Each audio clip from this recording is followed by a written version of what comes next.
Bismillahirrahmanirrahim. Assalamualaikum warahmatullahi wabarakatuh. Perkenalkan, nama saya Yuda Tirtadani dengan NIM 2311201036. Pada kesempatan kali ini saya akan memaparkan suatu fenomena yang disebut dengan apoptosis. Dengan judul presentasi kali ini yaitu jelajah apoptosis melalui jalur ekstrinsik, memahami proses dan pentingnya signal kematian dari luar sel. Presentasi ini akan saya bagi menjadi 6 topik bahasan, yaitu yang pertama apa itu apoptosis, kemudian key points dari apoptosis, apoptosis dari jalur ekstrinsik, kemudian produksi death ligands, mekanisme ekspresi gen dari death ligands, cascade apoptosis, utamanya dari jalur ekstrinsik. Sebelum kita mulai, saya akan memberikan satu quote yang berbunyi, "In the grand orchestra of life, apoptosis ensures that the symphony remains harmonious and balanced."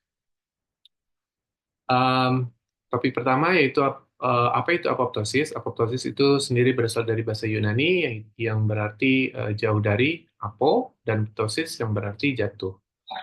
Secara makna, apoptosis adalah kematian sel yang terprogram.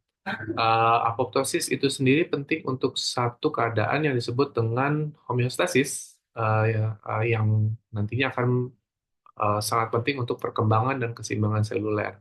Sel mengalami apoptosis itu bisa karena sel tersebut tua, rusak, atau tidak berfungsi. Nah, sebelum kita mendalami apoptosis, ada beberapa poin penting yang harus dipahami, yaitu bahwa apoptosis penting untuk perkembangan. Contohnya seperti hilangnya selaput atau web pada sel-sel jari pada saat perkembangan embrio. Kemudian, tanda dari apoptosis meliputi penyusutan sel, kondensasi kromosom, blabbing, dan munculnya badan apoptosis. Poin yang ketiga yaitu bahwa apoptosis dan nekrosis sama-sama berakhir dengan kematian sel, tapi dua proses ini berbeda. Apoptosis itu secara terprogram dan nekrosis secara mendadak. Yang keempat adalah bahwa proses apoptosis itu dikontrol oleh protein yang disebut dengan caspase, yang tugasnya nanti adalah memotong protein. Apoptosis itu sendiri terdiri dari dua jalur, yaitu intrinsik dan ekstrinsik, dan signifikansinya terhadap penyakit. Terlalu banyak apoptosis itu bisa menyebabkan satu penyakit yang disebut dengan Alzheimer disease, um, atau terlalu rendah itu bisa kita lihat pada penderita kanker. Nah, apoptosis itu sendiri merupakan satu rentetan peristiwa yang bersambung antara satu dengan yang lainnya. Nah, keseluruhan proses ini kita sebut dengan cascade. Nah, cascade ini dimulai dari adanya sinyal, kemudian lanjut ke proses berikutnya dan proses berikutnya. Nah, proses ini juga difasilitasi dengan satu pathway yang namanya cell signaling pathway. Nah, cell signaling pathway ini nanti akan berakhir dengan munculnya respons yang bisa berupa aktivasi gen, atau perubahan metabolik, atau apoptosis itu sendiri. Apoptosis itu sendiri itu ada dua bagian penting yang harus kita ketahui, yaitu ligand dan reseptor. Nah, ligand itu apa? Ligand itu adalah molekul yang berikatan secara spesifik dengan reseptor. Bisa berupa hormon, sitokin, neurotransmitter, atau death ligand. Nah, reseptor adalah tempat menempelnya dari reseptor itu sendiri. Reseptor adalah tempat menempelnya dari ligand itu sendiri.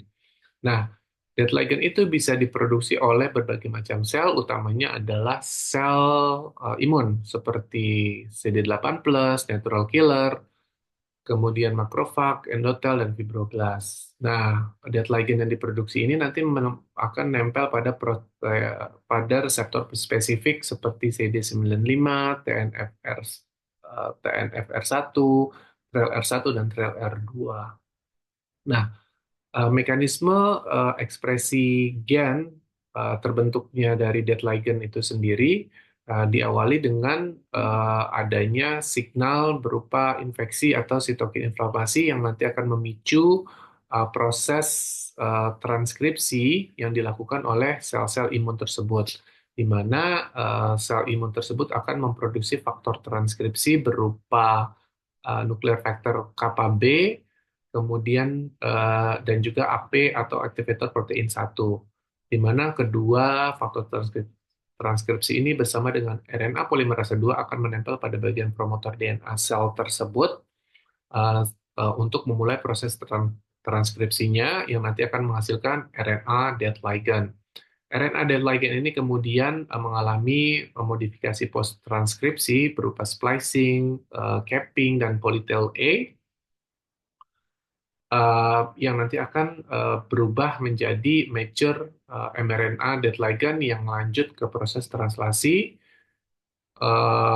Setelah itu dilakukan folding dan sedikit modifikasi berupa lipidisasi, glikosilasi, dan proteolisis yang kemudian berakhir dengan terbentuknya dead ligand yang fungsional. Kita ambil satu contoh dead ligand FASL. FASL ini nanti akan berikatan kepada kepada reseptor CD95 yang ada di membran sel dan akan membentuk satu kompleks yang disebut dengan DISC atau Death Inducing Signaling Complex bersama dengan FADD dan procaspase 8. Nah, procaspase 8 ini yang menempel pada DIS ini akan berubah bentuk menjadi bentuk aktif yaitu caspase 8 dan caspase 10. Caspase 8 dan 10 ini nanti akan mengaktifkan protein eksekutor dari apoptosis yaitu caspase 3, 6, dan 7 yang diinduksi oleh caspase 8 dari bentuk inaktifnya yaitu procaspase 3, 6, dan 7. Caspase 3, 6, dan 7 ini nanti akan masuk ke dua area yaitu area sitoplasma dan juga nukleus dan nanti akan mendegradasi protein-protein yang ada di dua lokasi tersebut. Nah, setelah mendegradasi protein tersebut, ditandai dengan blabbing ya, munculnya gelembung-gelembung kecil yang ada pada permukaan sel, kemudian fragmen protein yang dirusak di dalam kemudian makin terfragmentasi, dan fragmen tersebut akan dibungkus oleh semacam kayak membran yang pada akhirnya nanti akan keluar sel ya membentuk fragmen-fragmen kecil yang disebut dengan badan apoptosis. Nah, badan apoptosis ini uh, memiliki satu senyawa yang disebut dengan fosfatidilserin, di mana fosfatidilserin ini mengirimkan sinyal, merupakan sinyal bagi untuk makrofag untuk melakukan fagositosis yang pada akhirnya nanti akan membersihkan dari badan apoptosis itu sendiri. Ya, sampai sini proses apoptosis itu selesai. Jadi kalau bisa kita recap ya, rekapitulasi bahwa pada saat ekspresi gen terjadi aktivasi sinyal, kemudian inisiasi transkripsi, lanjut dengan transkripsi yang dilakukan oleh transcription factor dan juga RNA polymerase 2 yang nanti akan menghasilkan RNA dead ligand, kemudian dilakukan modifikasi post transkripsi, kemudian translasi sampai akhirnya terbentuk dead ligand fungsional. Sementara untuk apoptosis dari jalur ekstrinsik itu dimulai dari terikatnya atau ditangkapnya ligand fungsional oleh reseptor, kemudian pembentukan disk, kemudian aktivasi dari protein-protein yang tidak aktif, inisiator yaitu caspase 810, dan kemudian aktivasi proses caspase eksekutor 367 yang dilanjutkan dengan proses apoptosis sehingga terbentuk apoptotic body atau badan apoptosis yang pada akhirnya dilakukan pembersihan secara fagositosis oleh makrofag.